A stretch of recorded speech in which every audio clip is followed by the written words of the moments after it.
আমরা প্রথম ঘটনায় যাই। আমাদের প্রথম ঘটনা শুরু করছি এবং এটি একটি ইমেইল দিয়ে বলেছিলাম যে গ্রামের ঘটনা এবং দেশের বাইরের ঘটনা থাকবে। প্রথম যে ঘটনাটি, সেই ঘটনাটি ঘটেছে মালয়েশিয়াতে। আমি পড়ে শোনাচ্ছি ঘটনাটি। আসসালামু আলাইকুম রাসেল ভাই, আমি মালয়েশিয়া থেকে আমার আবার ফাহিমা লিখছি। আশা করি ভালো আছেন। প্রথম ইমেলটা পড়ার জন্য অনেক ধন্যবাদ। আর মালয়েশিয়ান ফ্রেন্ড ফাতিন নূর শফিকা বিনতে রাফিন আরও একটি ব্ল্যাক ম্যাজিকের ঘটনা শেয়ার করে, কারণ বাংলাদেশের মতো এখানেও ব্ল্যাক ম্যাজিকের প্রচলন আছে এবং অনেক বেশি। কথা না বাড়িয়ে ঘটনাটা বলি। ঘটনাটা সম্পূর্ণ সত্য, কারণ ঘটনার পর আমার মালয়েশিয়ান ফ্রেন্ড ফাতিন নূর শফিকার পুরো পরিবার সেখানে উপস্থিত ছিল। ঘটনার সূত্রপাত ফাতিন নূর শফিকার বড় ভাইয়ের খুব কাছের ফ্রেন্ড, তার নাম আলং, তাকে নিয়ে। আলং এর বসবাস কেলান্তান মালয়েশিয়ার একটা প্রদেশ, এবং আলং পরিবারের সিদ্ধান্ত নেয় যে তারা তাদের বিয়ের এবং সেই অনুযায়ী পাত্রী ও পরিবারের পক্ষ থেকে তারা ঠিক করা হয়, এবং বিয়ের ঠিক আগের রাতে যখন সবাই অনুষ্ঠান নিয়ে ব্যস্ত, ঠিক ওই সময় একটি মেয়ে বাড়িতে উপস্থিত হয়। সে আলং ও তার বাবার কাছে বলে, এই বিয়ে এখনই বন্ধ করে দাও। আমি আলংকে অনেকদিন যাবৎ ভালোবাসি, এবং আলং যখন আমার বাড়ির সামনে দিয়ে স্কুলে যেত সেই সময় থেকে ওকে না পেলে আমি বাঁচতে পারবো না। বাড়িতে উপস্থিত সবাই অবাক হয়ে যায়। আলংয়ের বাবা বলে, তুমি ওকে ভালোবাসো, আগে কেন বলনি? এখন তো আর কিছু করা সম্ভব না, কারণ কাল সকালে আলংয়ের বিয়ে। আলংয়ের বাবা আরো বলে, তুমি তোমার বাবা মাকে দিয়ে আরো আগে বিয়ের প্রস্তাব দিলে আমি অবশ্যই বিবেচনা করতাম। মেয়েটি বলে, তার বাবা মা কেউ জীবিত নেই, কিন্তু এখন তো কোনো কিছু সম্ভব না, তুমি ফিরে যাও, আমি আরেকটি মেয়ের জীবন নষ্ট করতে পারবো না। আলং নিজে ওই মেয়েকে আর এর আগে চোখে দেখেনি, তাই সে কোনো প্রতিবাদ করেনি। মেয়েটিও কাঁদতে কাঁদতে চলে যায়। পরে জানতে পারা যায় মেয়েটির নাম ইয়াতি। পরে আলাংয়ের বিয়ে যথারীতি হয়ে যায়। আলাংয়ের ওয়াইফ আয়েশা মেয়ে হিসেবে অনেক ভালো এবং অনেক ধার্মিক। 5 ওয়াক্ত নামাজ আদায় করত প্রতিদিন, এবং নিয়মিত সকালে শুরু হতো তার কোরআন পাঠের সাথে। পরিবর্তনটা আসতে শুরু করে আলংয়ের মাধ্যমে। আলং শান্ত স্বভাবের ছিল, কিন্তু দিন দিন সে রুক্ষ মেজাজের হয়ে উঠল। রাগ তার চরম আকার ধারণ করত সবসময়। সবচেয়ে বেশি রাগ কাজ করত আয়েশার প্রতি। সংসারে প্রায়ই অশান্তি লেগে থাকত। পরিচিত সবাই আলংয়ের এই পরিবর্তন দেখে অবাক হয়ে গেল, কিন্তু আয়েশা সবকিছু খুব শান্তভাবে ম্যানেজ করত। আলংয়ের বিয়ের 1 বছরের মাথায় তাদের ফুটফুটে একটি মেয়ে জন্ম নেয়। মেয়েটির নাম রাখা হয় আলিশা। ঘটনাটি মূলত এখান থেকেই টার্ন করা শুরু করে অন্যদিকে। আলিশা সুস্থ স্বাভাবিকভাবে জন্ম নিলেও 2 বছরের মাথায় অদ্ভুত কিছু সমস্যার শুরু হয়। যেমন, সারাদিন সে ভালোই কাটাতো, মাগরিবের পর থেকে শুরু হতো কান্নাকাটি, যা চলতো ফজর ওয়াক্ত পর্যন্ত। এই সময় কাউকে চিনতে পারতো না, বাবা মাকেও খেত না ঠিক মতো, শুধু চিৎকার করত। স্থানীয় ডাক্তার কোনো রোগই ধরতে পারেনি তখন। অবস্থা দিন দিন যখন আরো খারাপ হয়ে যায়, আলংয়ের ওয়াইফ আয়েশা বারবার তাকে অনুরোধ করে আলিশাকে একজন ওস্তাদ অথবা হুজুরের শরণাপন্ন হওয়ার জন্য, কিন্তু আলং তাতে রাজি নয় কিছুতেই। পরে আলং সিদ্ধান্ত নেয় আলিশাকে আরো উন্নত হসপিটালে চিকিৎসা দেবার। আলিশাকে নেওয়া হয় বিশেষজ্ঞ ডাক্তারের কাছে। নানান পরীক্ষার পর বিশেষজ্ঞ ডাক্তার বলেন আলিশা লিউকেমিয়ায় আক্রান্ত এবং 4th স্টেজে। এখনই কেমো শুরু করতে হবে। আলং আয়েশা তাদের পুরো দুনিয়া অন্ধকারে ঢেকে যায়। তারপরেও তারা ডাক্তারের কথা অনুসরণ করে কেমো শুরু করে। 2 বছর আলিশার জন্য ছিল খুবই কষ্টকর। 4টি কেমো শেষ হবার পর আলিশা শারীরিক কোনো উন্নতি লক্ষ্য করা গেল না। পরে ডাক্তার ব্যাখ্যা করেন আলিশার ক্যান্সার কেমোথেরাপিতে ভালো করা সম্ভব না বা সম্ভব না। অবস্থা আরো খারাপ হয়ে গেছে। এখন আলিশার হাতে তেমন সময় নেই। তোমরা আলিশাকে বাড়ি নিয়ে যাও। বাড়িতে ফিরিয়ে নেবার আগে আলিশা একবার অনুরোধ করে আলমকে আলিশাকে এক হুজুরের কাছে নিয়ে যাবার। আয়েশার শেষ অনুরোধ আলম ফেলতে পারে না। পরে ওই শহরের একজন স্বনামধন্য হুজুরের কাছে যায়। হুজুর যখন অনেক লোকজন নিয়ে তখন কথা বলছিলেন। আয়েশা, আলিশা, আলম ঘরে প্রবেশ করা মাত্র হুজুর সবাইকে বাইরে চলে যেতে বলেন। আয়েশাকে কাছে ডেকে বললেন, আমি জানি তুমি কেন এসেছো, কিন্তু তুমি যে অনেক দেরি করে ফেলেছ।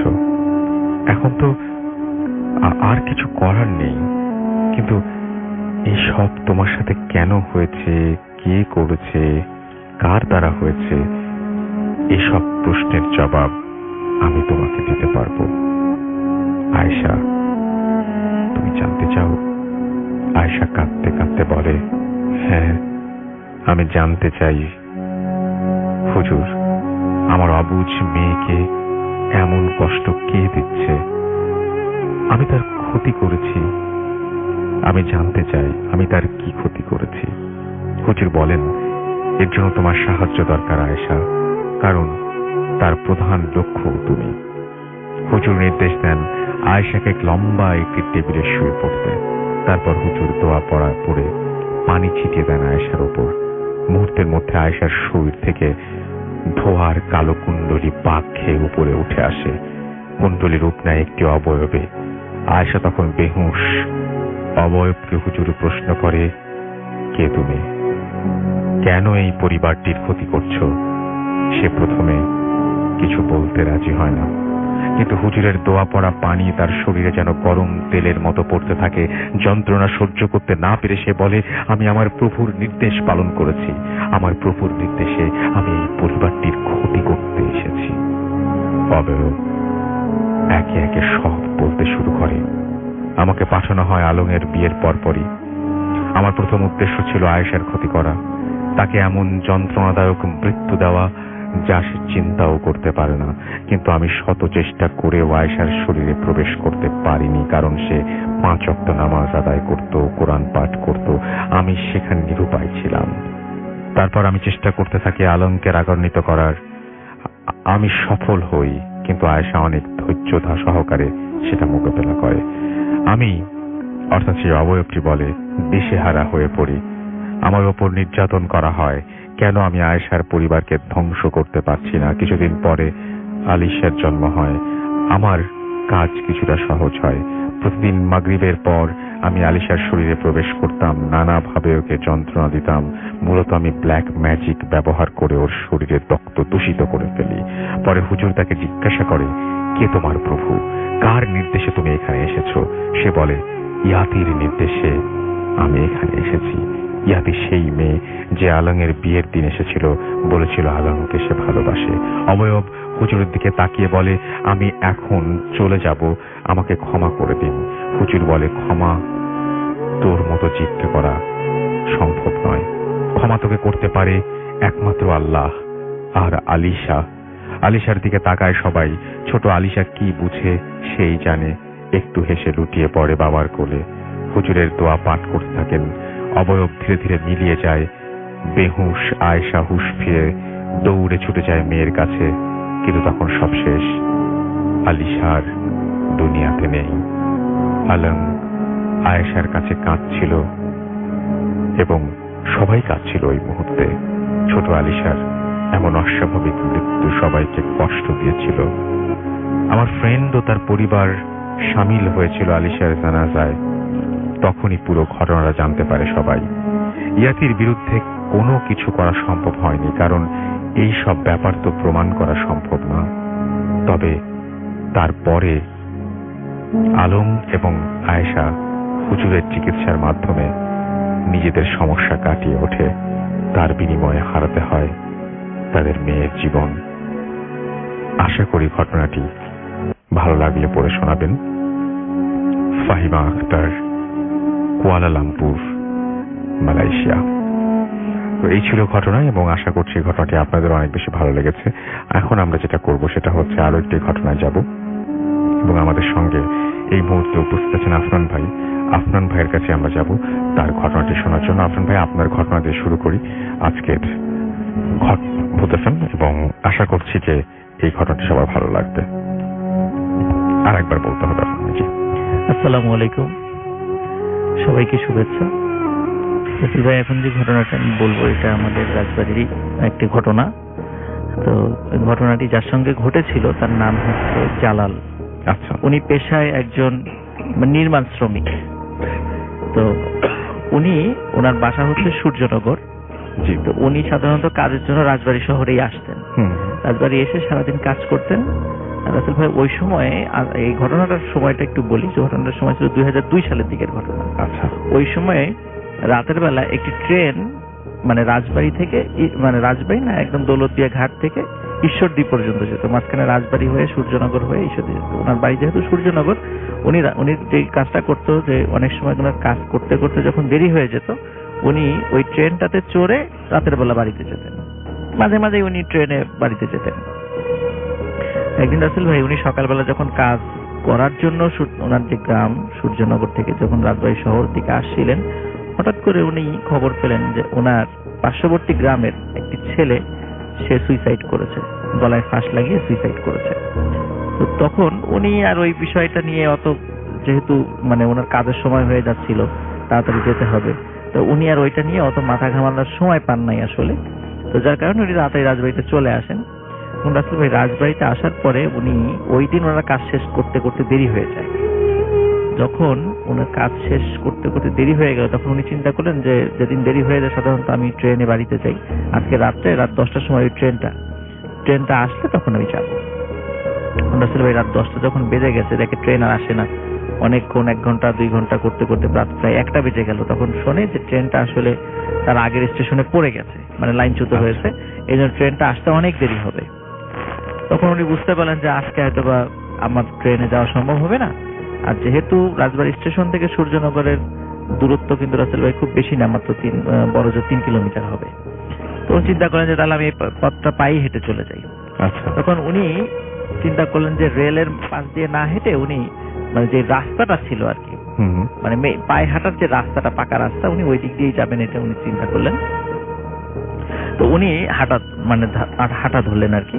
হাঁটতে হাঁটতে রাসেল ভাই রাজবাড়িতে গভর্নমেন্ট কলেজ যেটা রয়েছে, গভর্নমেন্ট কলেজের পাশেই একটি বহু আগের একটি লাশকাটা ঘর রয়েছে। এটা আমি রাসেল ভাই এর আগেও বেশ কয়েকটা ঘটনা শেয়ার করেছিলাম। ওই লাশকাটা ঘরেরই বেশ কয়েকটা ঘটনা আমি শেয়ার করেছিলাম অনেকদিন আগে আর কি।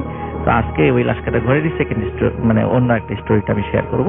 তো উনি যখন রাসেল ভাই লাশকাটা ঘরের পাশ দিয়ে যাচ্ছিলেন ওই সময়, তখন হঠাৎ উনি দেখলেন যে ওখানে বেশ লাশকাটা ঘরের সামনে বেশ একটু জটলা। তখন উনি চিন্তা করলেন যে জটলাটা কিসের। তখন উনি চিন্তা করলেন হয়তো বা উনি যখন সকালবেলা বাড়ি থেকে বের হয়েছিলেন, বের হওয়ার সময় যিনি পার্শ্ববর্তী গ্রামের একটা ছেলে মারা গিয়েছিল বলে উনি শুনেছিলেন, উনি চিন্তা করলেন হয়তো বা এই লাশের লোকজনই এখানে, আমি একটু ওখানে কাছে গিয়ে শুনে আসি যে আসলে এই লাশটা ওই ছেলের কিনা। তো উনি একটু কৌতূহল হয়ে ওখানে যান, ওখানে গিয়ে বলেন যে এই লাশটা কি ওই ছেলের? তখন ওরা বলে হ্যাঁ, এই লাশটা ওরই, ভিতরে লাশ কাটা হচ্ছে। তখন উনি বলে যে কি ব্যাপার, আপনাদের কাউকে তো চিনলাম না, আপনারা কি ওই গ্রামেরই? বলে না, আমরা কেউই ওই গ্রামের না। বলে তাহলে কি ওর পরিবারের আত্মীয় স্বজন কেউ এখানে আসে নাই? তখন উনি বলে যে না, পরিবারের আত্মীয় স্বজন কেউ আসে নাই। ওখানকার যারা উপস্থিত লোকজন বলে যে আমরা তারই আত্মীয় স্বজন, দূর দূরান্ত থেকে এসেছিলাম, আমরাই এর সাথে রয়েছি, আমরাই এই লাশটা নিয়ে আবার গ্রামে ফিরে যাব। তখন উনি চিন্তা করলেন যে যেহেতু তারা গ্রামে যাবেন, উনি একা মানুষ, যে একটা কাজ হয় যে আমি একবারে শেষ করে এদের সাথেই বাড়িতে যাই। উনি এই চিন্তা করে বলেন যে ভাই, আমি কিছু মনে না করলে আমি কি এখানে থাকতে পারি? তখন সবাই বললেন যে না, আপনি চলে যান। বলেন না, আমি একটু থাকি, আমি একা আছি, আপনাদের সাথেই আমি যেতাম। তখন তারা বললো আচ্ছা ঠিক আছে, থাকেন।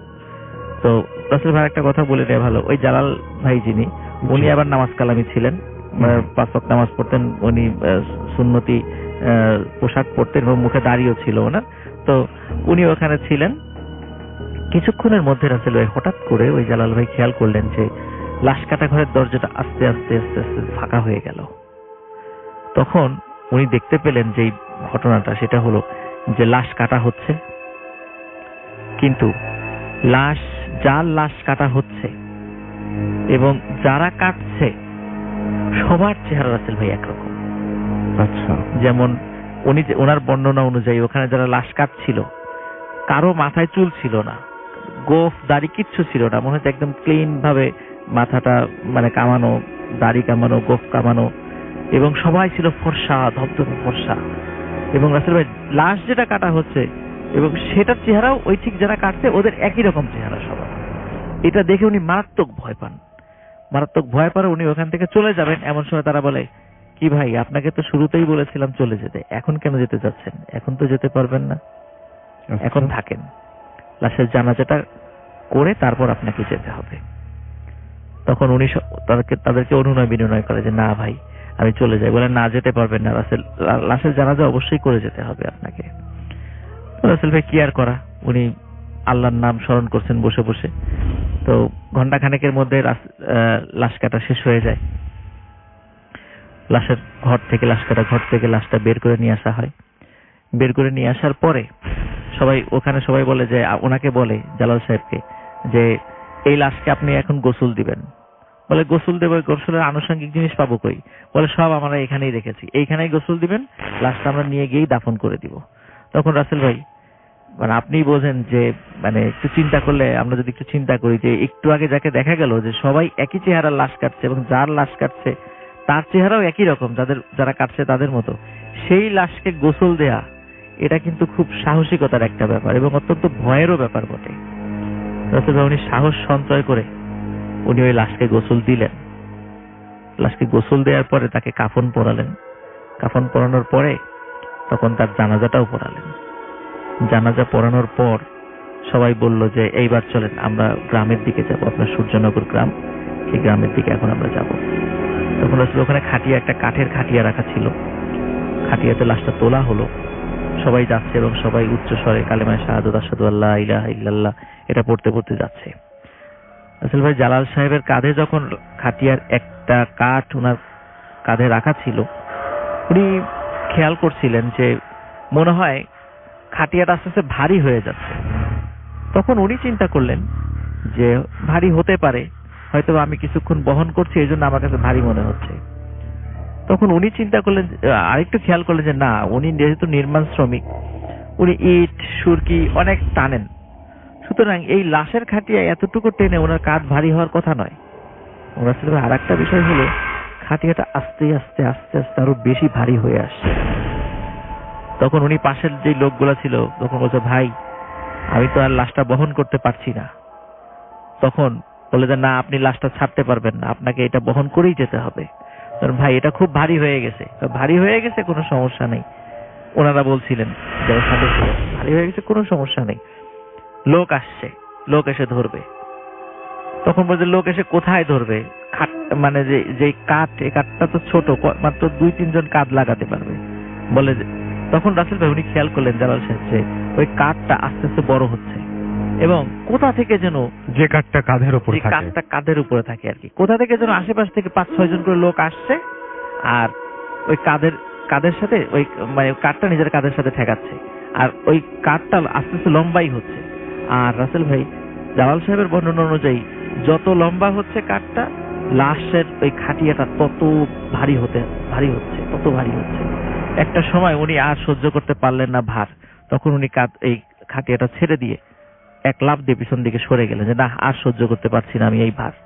তখন রাসেল ভাই উনি দেখলেন একটু আগে যে লাশটি কাটা হচ্ছিল, সেই লাশটি মানে খাটিয়ার উপরে বসে আছে এবং তার শরীরে যে কাটা দাগগুলো একটু আগে কাটা মানে সেলাই করা হয়েছে সেগুলো স্পষ্টভাবে দেখা যাচ্ছে এবং খুব বড় বড় চোখে জালাল সাহেবের দিকে তাকিয়ে আছে। আসলে ভাই তখন আর এই দৃশ্যটা জালাল সাহেব সহ্য করতে পারলেন না, তখন উনি ওখানে সেন্সলেস হয়ে পড়ে যান।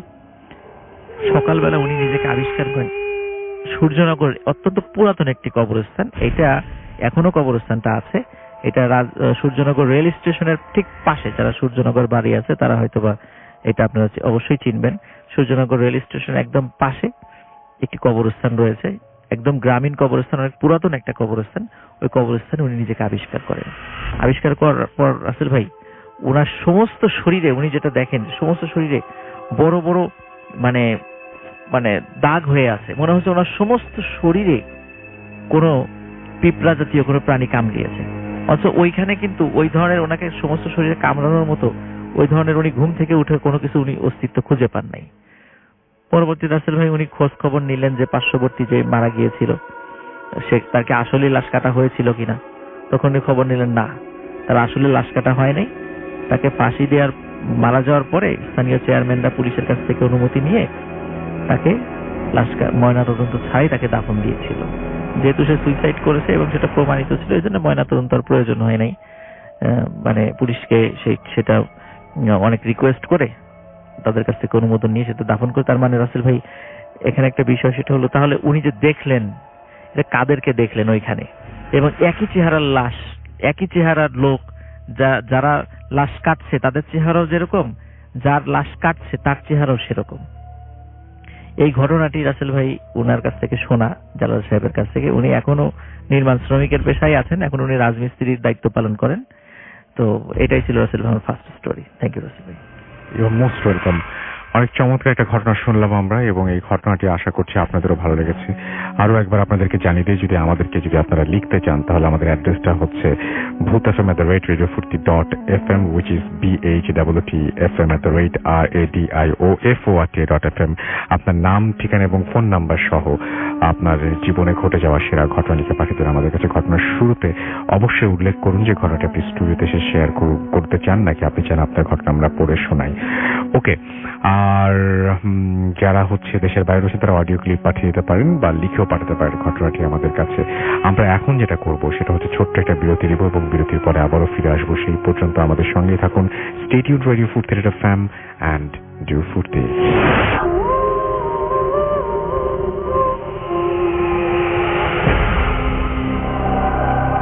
Welcome back. ঘড়িতে সময় রাত 12টা বেজে 32 মিনিট। আমি রাসেল আছি সাথে, এবং এই মুহূর্তে আপনাদের কিছু কমেন্ট একটু পড়তে চাই। ফুর্তির পেজ থেকে শুরুতে পড়ছি যে সামিয়া সালসাবিল আমাদের সঙ্গে আছেন, এবং তিনি আমাদের সঙ্গে আগেও ছিলেন, এখনো আছেন, সেটা তিনি জানিয়েছেন খুব চমৎকার ভাবে। ইয়াশ সাফি বিনতে আয়েশা তিনি আমাদের সঙ্গে আছেন, এবং আমাদের সঙ্গে আছেন দেখতে পাচ্ছি কাফরিন জারা, এবং আমাদের সঙ্গে আছেন দেখতে পাচ্ছি আকিব জারিফ, এবং আমাদের সঙ্গে আছেন দেখতে পাচ্ছি অর্ণব হাসান ইমরান, ওয়েস্ট বেঙ্গল ইন্ডিয়া থেকে ফুর্তি অ্যাপ দিয়ে তিনি শুনছেন। আমাদের সঙ্গে আছেন জান্নাতুল ফেরদৌস পিয়া, এবং তিনি লিখেছেন যে অপেক্ষার পর শুরু হয়ে গেল ভূত এফএম, এক সপ্তাহ অপেক্ষার পরে আবার এলো শুক্রবার। নুসরাত মালা আমাদের সঙ্গে আছেন, এবং তিনি বলছেন যে একা একা বসে আছি কিন্তু ভূতের দেখা পাই না। আমাদের সঙ্গে আছেন দেখতে পাচ্ছি শাহরিয়ার কবির সিয়াম, এবং তিনি বলছেন যে ফ্রেন্ডসরা লাউড স্পিকার দিয়ে ভূত এফএম শুনছি। আপনারা যারা যারা শুনছেন আপনাদের সবার জন্য অনেক অনেক শুভকামনা, এবং আপনাদের প্রত্যেককে অনেক অনেক অনেক অনেক ধন্যবাদ আমাদের সঙ্গে থাকার জন্য। এবং নামগুলো জানতে পারলে আরো ভালো লাগতো, প্রত্যেকের নামও বলতে পারতাম হয়তো। এমডি মুন আমাদের সঙ্গে আছেন, এবং তিনি বলছেন যে তিনি এবং তার রুমমেট প্রিন্স ভাই লাইট অফ করে ভূত এফএম শুনছেন তারা। সারা আহমেদ আমাদের সাথে আছেন, এবং লিখেছেন থ্যাংক ইউ রাসেল ভাই ফর হোস্টিং। আচ্ছা, ওকে, থ্যাংক ইউ সো মাচ। আমাদের সঙ্গে আছেন দেখতে পাচ্ছি জেরিন আক্তার, এবং তিনি ঢাকা থেকে শুনছেন। আমাদের সাথে আছেন শাহরিয়ার কবির সিয়াম। তারা ছবি দিয়েছেন লাউড স্পিকারের, এবং এটা সম্ভবত একটা ছাদ, যে ছাদের উপরে লাউড স্পিকার রেখে তারা অনেকে মিলে ভূত এফএম শুনছেন। ছবিটা খুবই চমৎকার, এবং আশা করছি যে আপনারাও এটা দেখতে পাবেন, এবং এই ছবিটা আমি সেভ করে রাখতে চাই। থ্যাংক ইউ ভেরি মাচ এরকম চমৎকার একটা ছবি দিয়ে আমাদের উৎসাহিত করার জন্য, এবং আমি আশা করছি যে এটা আসলে আমাদের জন্য অনেক বড় প্রেরণা। আমাদের সঙ্গে আছেন দেখতে পাচ্ছি এমডি শাহরিয়ার নড়াইল থেকে শুনছেন তিনি।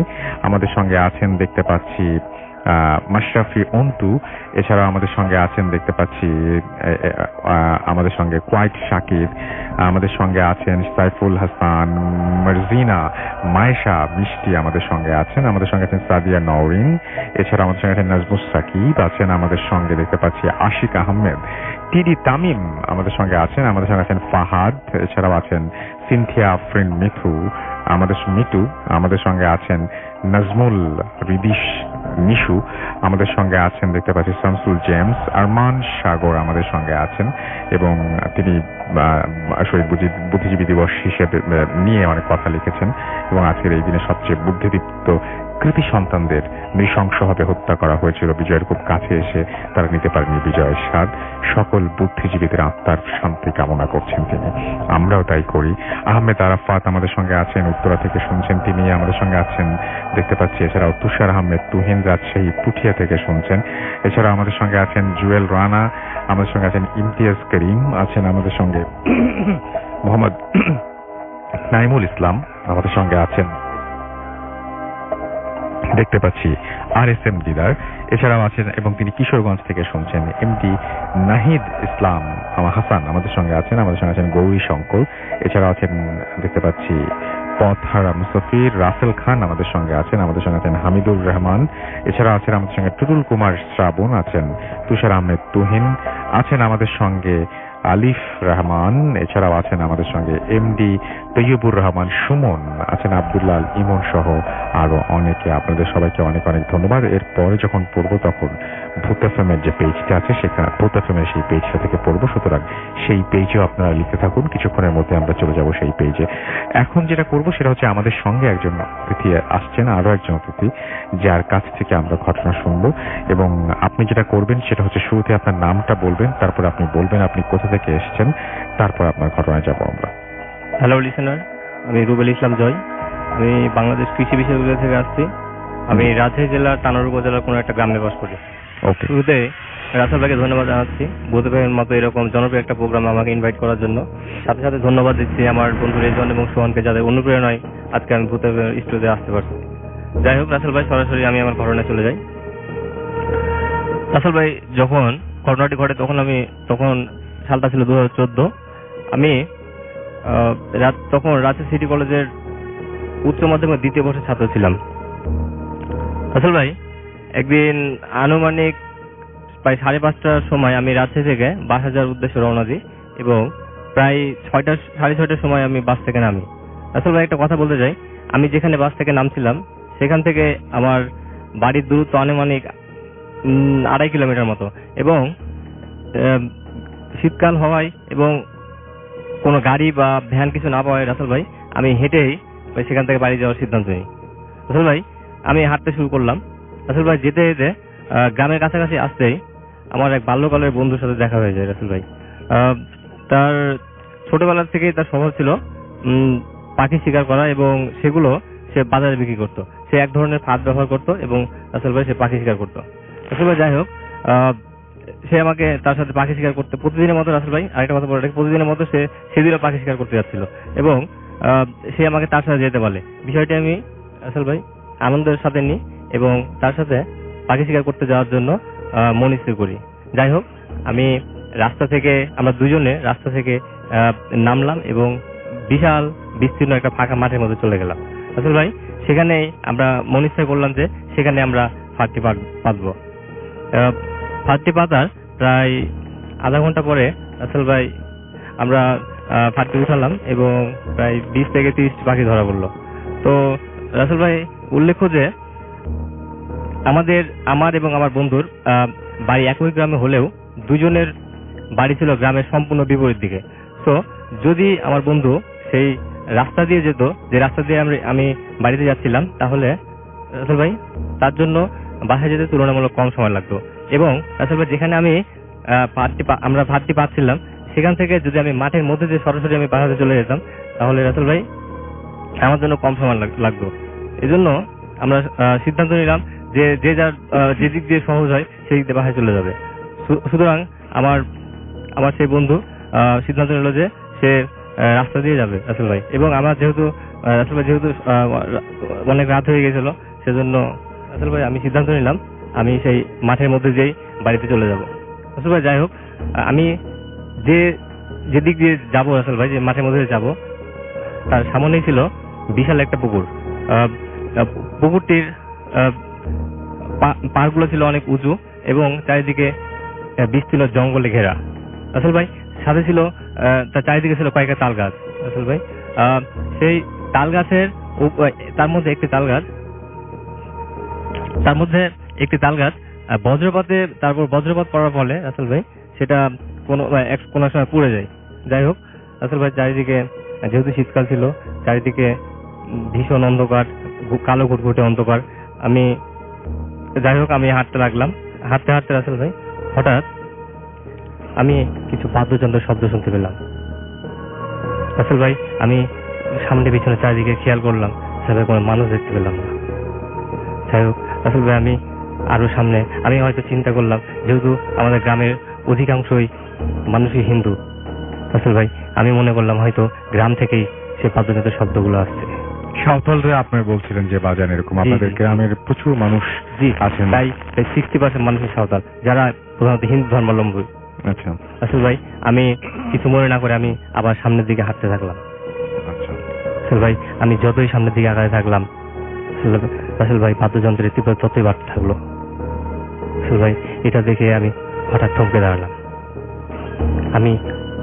আমার চোখ হঠাৎ উপরের দিকে যেতে দেখলাম, সেই যে মরা তাল গাছটি ছিল সেখান থেকে আলোক সজ্জিত কিছু একটা রাসেল ভাই আমার সামনের দিকে এগিয়ে আসছে। রাসেল ভাই, আমার এবার বুঝতে বাকি থাকলো না যে সেই আলোক সজ্জিত অংশটি থেকেই রাসেল ভাই বাদ্যযন্ত্রের শব্দগুলো আসছিল। সেটা যতই সামনের দিকে আসছিল ততই তার আলোক উজ্জ্বলতা তীব্র থেকে তীব্রতর হচ্ছিল এবং সেটা ধীরে ধীরে বিশাল বড় আকার ধারণ করলো। রাসেল ভাই, এবার আমি স্পষ্ট দেখতে পেলাম রাসেল ভাই সেই আলোক সজ্জিত অংশটি এমন দেখাচ্ছিল, একটা বিয়ে বাড়িতে বিয়ে হলে রাসেল ভাই বাড়িটি যেভাবে সজ্জিত করা হয় ঠিক একই রকম ভাবে বাড়িটি সজ্জিত করা ছিল। কিছুক্ষণ পরেই রাসেল ভাই সেই উড়ন্ত থাকা অবস্থায় সেই বাড়িটি আমার সামনে অবতরণ করলো। রাসেল ভাই, আমি কি করবো আমি কিছু বুঝতে পারছিলাম না। রাসেল ভাই, তার কিছুক্ষণ পরে দেখলাম প্রায় 50 থেকে 70 জন বরযাত্রী সহ লোক সে বাড়ি থেকে বের হয়ে আসছে। রাসেল ভাই, সেই লোকগুলোর মধ্যে বৃদ্ধ, নারী, পুরুষ সকল শ্রেণী পেশার মানুষের ছিল। রাসেল ভাই, আমি দেখলাম সেই বরযাত্রী মধ্যে যারা বরকনে ছিল, আমাদের মুসলমান সমাজে যেভাবে একজন বর এবং কনেকে সাজানো হয় ঠিক সেভাবেই সেরকম পোশাক পরিধান অবস্থায় তারা ছিল। রাসেল ভাই, আমি দেখলাম সেই যারা বাদ্যযন্ত্র বাজাচ্ছিল তারা বিভিন্ন ধরনের, যেমন কেউ ঢোল, কেউ খঞ্জন, কেউ বা বাঁশি বাজাচ্ছিল। সবাই তারা আমাকে দেখে বিট ঘুরে টাইপের শব্দ করতে লাগলো এবং সবাই আমার দিকে ঘুরে দাঁড়ালো এবং দেখে এমন মনে হলো যেন আসলে ভাই তারা আমাকে অনেকদিন আগে থেকেই চেনে। আসলে ভাই, এটা দেখে প্রচন্ড ভয় পেয়ে গেলাম এবং তাদের এক একজনের অঙ্গভঙ্গি এক এক রকম ছিল এবং তারা কেউ আমার দিকে তেড়ে আসছিল। রাসেল ভাই, এরকম মনে হচ্ছিল। রাসেল ভাই, আমি এবার একটা জিনিস গভীরভাবে লক্ষ্য করলাম। রাসেল ভাই, তাদের সম্পূর্ণ শরীর রাসেল ভাই মানুষের মতো হলেও তাদের মুখের কোনো অবয়ব ছিল না। মুখ ছিল কালো ঘুটঘুটে অন্ধকার। এটা দেখে আমি সবচেয়ে প্রচন্ড লেভেলের ভয় পেয়ে গেলাম। না পারছিলাম সামনে আগাতে, না পারছিলাম পিছনের দিকে যেতে, কারণ পিছনের দিকে গেলেই আমি বাড়ি থেকে দূরে সরে যাচ্ছিলাম আর ছিল বিস্তীর্ণ ফাঁকা মাঠ। রাসেল ভাই, আমি এই শীতের মধ্যেও রাসেল ভাই আমার শরীর থেকে দর দর করে ঘাম ঝরছিল। আমি হঠাৎ আমার বাম সাইডের দিকে রাসেল ভাই একটা ডিপ টিউবওয়েলের আলো দেখতে পাই। সেটা দেখে আমি বাঁচার কিছুটা আশা লাভ করি। রাসেল ভাই, আমি সেদিকেই যাওয়ার জন্য চেষ্টা করলাম এবং প্রায় 2 মিনিট ধরে রাসেল ভাই আমি সেদিকে দৌড়াতে থাকলাম।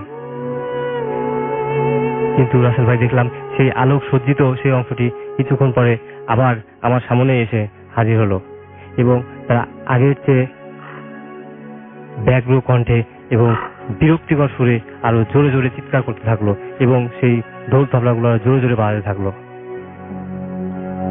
ভাই, এটা দেখে আমি আর স্থির থাকতে পারছিলাম না। রাসেল ভাই, আমার কাঁধে যে ব্যাগ ছিল সেই ব্যাগটি ফেলে রেখেই রাসেল ভাই যে রাস্তাটি ফাঁকা হয়েছিল, আমার পথ ঘিরে রাখছিল প্রথমবার রাসেল ভাই, সেই পথটি ফাঁকা হয় আমি সেই রাস্তা দিয়ে দৌড়ে বাড়িতে চলে গেলাম। বাড়িতে যেতে আমার বাবা মাকে ঘটনাটি বলতেই বাবা মা যেন কেউ ঘটনা বিশ্বাসই করতে চাইল না এবং তারা সবাই আমাকে নিয়ে সেখানে যাওয়ার জন্য মনস্থির করলো রাসেল ভাই, কিন্তু আমি ভয়ে যেতে যাচ্ছিলাম না। রাসেল ভাই, তারপরেও আমার চাচা এবং আমার বাবা কয়েকজন মিলে আমরা সেখানে আসলাম এবং কোনো কিছুই দেখতে পেলাম না রাসেল ভাই। আমি ব্যাগটি নিয়ে তারপরে সবার সাথে বাইরে চলে গেলাম। এই ছিল ঘটনা রাসেল ভাই আমার। থ্যাংক ইউ সো মাচ আপনার ঘটনার জন্য, আপনাকে অনেক ধন্যবাদ।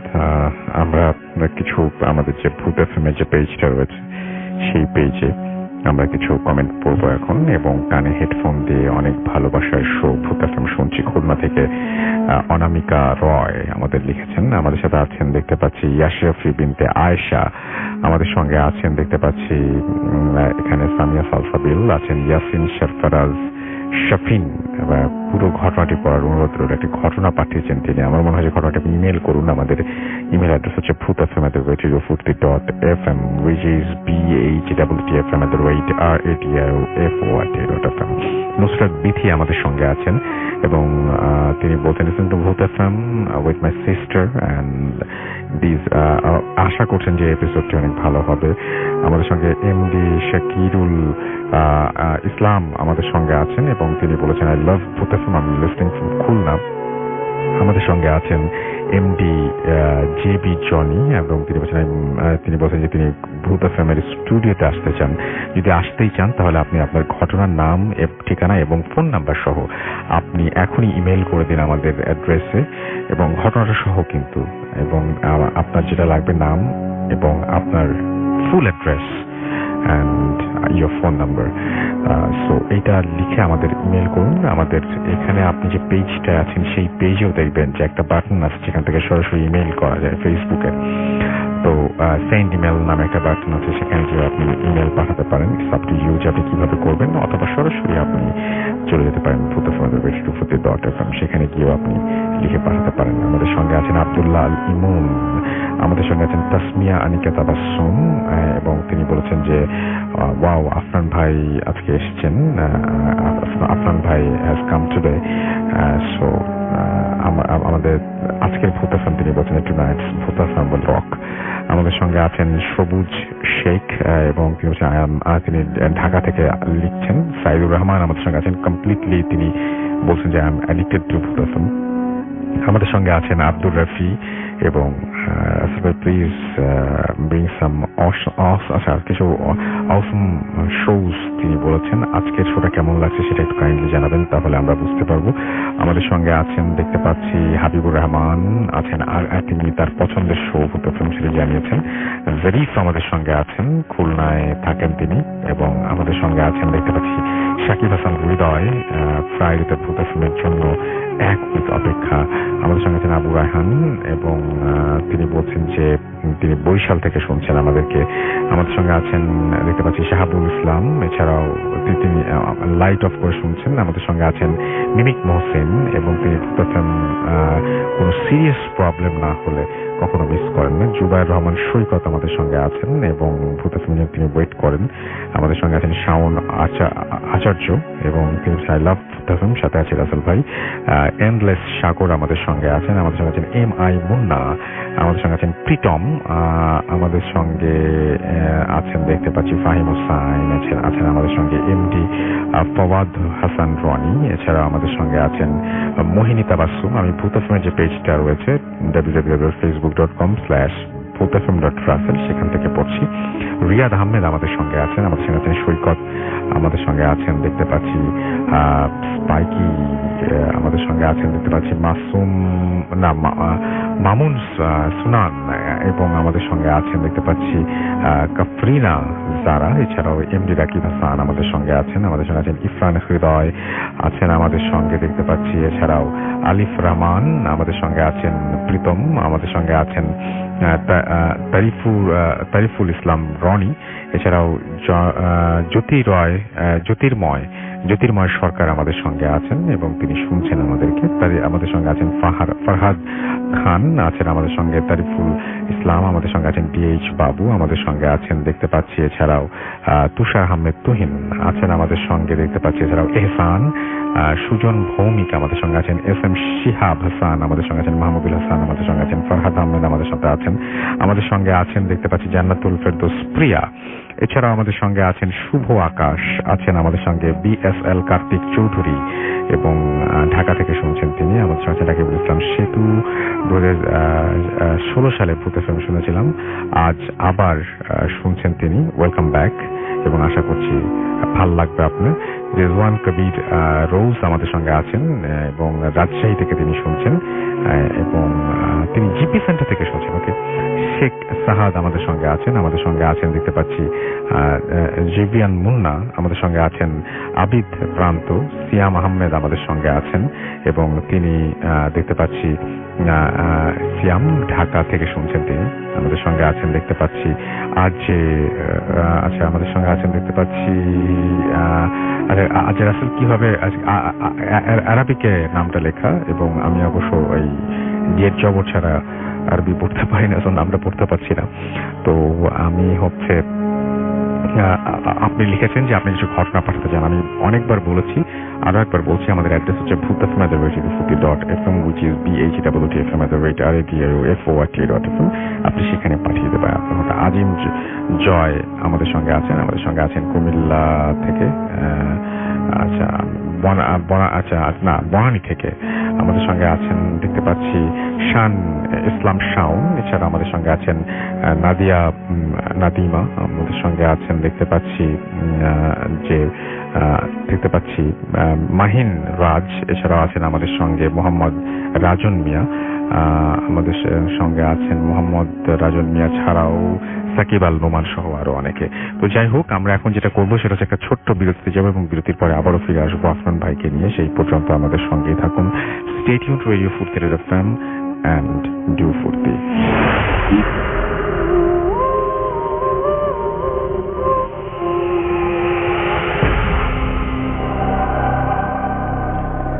Yes, the night comes alive with Gramophone. You're listening to Radio Furti FM. আমি রাসেল আছি সাথে, আমার সাথে রয়েছেন এই মুহূর্তে আফনান ভাই, যিনি তার ঘটনা শেয়ার করবেন। তার আগে আর একবার বলি, আমার দুটো ফেসবুক পেজ রয়েছে, which is www.facebook.com/radio.furti and www.facebook.com/bhutafm.russell। এই দুটো পেজ থেকেই আপনারা আমাদের ঘটনা পাঠাতে পারেন এবং ঘটনা শেয়ার করতে পারেন আমাদের সাথে, আমাদেরকে কমেন্ট করতে পারেন। এবং আমাদের যে ইমেল অ্যাড্রেস হচ্ছে bhutafm@radio40.fm, which is bhutafm@radio40.fm। আপনার নাম, ঠিকানা এবং ফোন নাম্বার সহ আপনার জীবনে ঘটে যাওয়া বা আপনার জানা সেরা ঘটনা লিখে পাঠিয়ে দিন আমাদের কাছে। ঘটনার শুরুতে অবশ্যই উল্লেখ করুন যে ঘটনাটা আপনি স্টুডিওতে এসে শেয়ার করতে চান, নাকি আপনি চান আপনার ঘটনা আমরা পড়ে শোনাই। যারা দেশের বাইরে রয়েছেন তারা অডিও ক্লিপ পাঠিয়ে দিতে পারেন, এবং অনেকেই ডিসিশন নিতে পারেন না যে স্টুডিওতে আসলে আসাটা পসিবল কিনা, আমরা ঘটনা পড়ছি কিনা। আমরা প্রত্যেক ঘটনা পড়ছি, সবগুলো ঘটনা না আসলে রিপ্লাই দেওয়া সম্ভব হয় না, বাট বিশ্বাস করুন প্রত্যেকটা ঘটনা আমরা পাই এবং প্রত্যেকটা ঘটনা আমরা পড়ি, এবং প্রত্যেকটা ঘটনার মধ্যে থেকে যে সমস্ত ঘটনা ভালো লাগে সেগুলো আমরা আপনাদের সামনে নিয়ে আসি। এই জন্য বলবো যে কোনো চিন্তা না করে জাস্ট ঘটনা পাঠিয়ে দিন। আর যারা আসতে চান তারা নাম, ঠিকানা এবং ফোন নাম্বার যদি আমাদেরকে দেন, আমরাই আপনার সাথে কন্ট্যাক্ট করবো এবং আমরা আপনাদেরকে জানাবো কিভাবে আসতে হবে।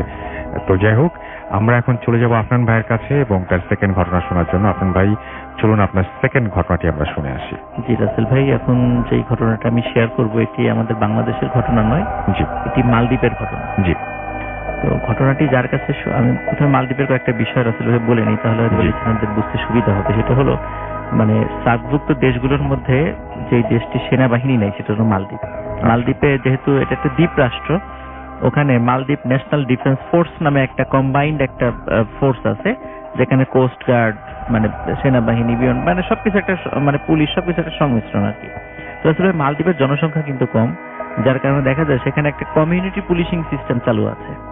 তো কমিউনিটি পুলিশিং সিস্টেমের মধ্যে যারা দেখা যাচ্ছে যে ফরেনার যারা বাংলাদেশ থেকে গিয়েছেন বা বিভিন্ন দেশ থেকে গিয়েছেন, এদের মধ্যে যাদের খুব ভালো, তাদের পারফরমেন্স ভালো বা সৎ, অনেক সময় দেখা যায় তাদেরকে কমিউনিটি পুলিশিং সার্ভিসে টেম্পোরারি সুযোগ দেওয়া হয় সার্ভিস করানোর জন্য। তো রাসেল ভাই ওই রকমই এক ভাই, ওনার কাছ থেকেই শোনা, যিনি মালদ্বীপে বেশ কিছুদিন ছিলেন, উনি ওখানকার কোস্ট গার্ডের সাথে যে ঘটনাটা ঘটেছিল ওই ঘটনাটা উনি শেয়ার করেছিলেন। ওকে, শুনি আমরা। রাসেল ভাই যার সাথে ঘটনাটা ঘটেছিল ওনার নাম হলো খালিদ বিন সাইদ। উনি মালদ্বীপের একজন কোস্ট গার্ড, একজন তরুণ অফিসার আর কি। তো রাসেল ভাই, মালদ্বীপে কিন্তু ভারত মহাসাগরের এই দেশটা, তো এখানে কিন্তু অনেকগুলো ছোট ছোট দ্বীপের সমন্বয় মালদ্বীপ। তো মালদ্বীপের একদম সাউথ সাইডে, একদম দক্ষিণ সাইডের একটা সিটি রয়েছে, এটাকে আদ্দু সিটি বলে। আচ্ছা, তো এই আদ্দু সিটির ঘটনা এটা। ওকে। রাসেল ভাই আব্দু সিটিতে ওরা করে কি, মানে সারাদিন তো সেখানে মানে বিভিন্ন টাইম টু টাইম সেখানে মানে মেরিন কিছু পেট্রোল টিম তো থাকেই ওখানে পাহারা দেওয়ার জন্য, কোস্টগার্ড। রাতের বেলা একটা টহল টিম থাকে। আসলে বিভিন্ন জায়গায় আমরা শুনি না, বিভিন্ন জায়গায় হরর প্লেস আছে, এই সমস্ত জায়গায় যাওয়া যায় না, বিভিন্ন নদীর বিভিন্ন জায়গায় যাওয়া যায় না। ওই আদ্য সিটির ওখানেও দক্ষিণ সাইডে কয়েকটা একটা জায়গা আছে যে জায়গাতে টহল দেয়া নিষেধ। আচ্ছা। কারণ ওখানে গেলে বিপদ হতে পারে, অনেক সময় অনেক সমস্যায় পড়ে, অদ্ভুত কিছু দেখে, যার কারণে ওদেরকে বলে দেওয়া হয় যে ওই জায়গাটা টহল থেকে বিরত রাখার জন্য। আচ্ছা। তো তরুণ অফিসার যিনি গিয়েছিলেন উনি এগুলা খুব কম বিশ্বাস করতেন। তো উনি বললেন যে ঠিক আছে, ওখানে এই কারণেই যেতে দেওয়া হয় না, হয়তো বা ওখানে কোনো মানে মাদক দ্রব্যের কোনো পাচার টাচার হয়, এই জন্য হয়তো বা আমাদেরকে ভয় দেখানোর জন্য ওরকম একটা পরিবেশ সৃষ্টি করে রেখেছে। আমি যাব ওখানে, আমি দেখবো ওখানে আসলে হয়টা কি। রসুল ভাই উনি ওখানে বেশ কয়েকবার স্পিড বোট নিয়ে চক্কর দিয়েছেন, উনি কিছুই দেখেন না। তো উনি বলেন দেখেছো যে এখানে কিছুই নেই, আসলে অযথা আমাদেরকে ভয় দেখানোর জন্যই, মানুষ যাতে ভয়ে ওই দিকে না যায় এই জন্য আসলে এটা করা হয়েছে। আসলে এখানে কিছুই নেই, এখানে কিছু মাদক সেবী বা মাদক ব্যবসায়ীদের একটা রুট এটা, সুতরাং এটা আজকে থেকে এটা আমি সিল করে দিলাম। উনি তো তরুণ অফিসার ছিলেন, উনি বলে আজকে থেকে সিল, আজকে এখন থেকে মানে এইখানে মানে সবাই আসতে পারবে, কিন্তু শুধু মাদক সেবীদের জন্য এটা সিল করে দিলাম আর কি। যাই হোক আসলে ভাই এই ঘটনার পর থেকে উনি প্রতি রাত্রে একটা অদ্ভুত স্বপ্ন দেখতে থাকেন। সেটা হলো উনি স্বপ্নে দেখেন ওনার দুটি ছোট ছোট শিশু বাচ্চা ছিল, এই শিশু বাচ্চা দুটি একে অন্যকে হত্যা করছে এবং খুবই নৃশংসভাবে জবাই করে হত্যা করছে। এই স্বপ্নটা উনি প্রায় রাত্রি উনি স্বপ্ন দেখতেন। উনি এটা নিছক স্বপ্ন মনে করে উনি উড়িয়ে দিলেন, যেহেতু এটা নিছক স্বপ্ন, এছাড়া আর কিছুই না। তো আসলে ভাই এর মধ্যে কি হয়, বাচ্চাদের উনি খেয়াল করলেন বাচ্চাদের ভিতরে এক ধরনের একটা অদ্ভুত পরিবর্তন আসছে। সেটা এমন যে বাড়িতে যত গাছ ছিল সব গাছ, ছোট ছোট টবের গাছগুলোর এই বাচ্চা দুটো মাথা ভেঙে ফেলতো। আচ্ছা। এবং ওদের বাড়িতে যত পুতুল ছিল উনি কিনে দিয়েছিল, যত কিছুর পুতুল, সবগুলো পুতুলের মাথা ভেঙে ফেলতো। আচ্ছা। তো এইটা একটা বিষয়। তো এটাও উনি স্বাভাবিকভাবে নিয়েছিলেন, হয়তো বা শিশু সুলভ আচরণ, এটার কারণে এটা হতে পারে।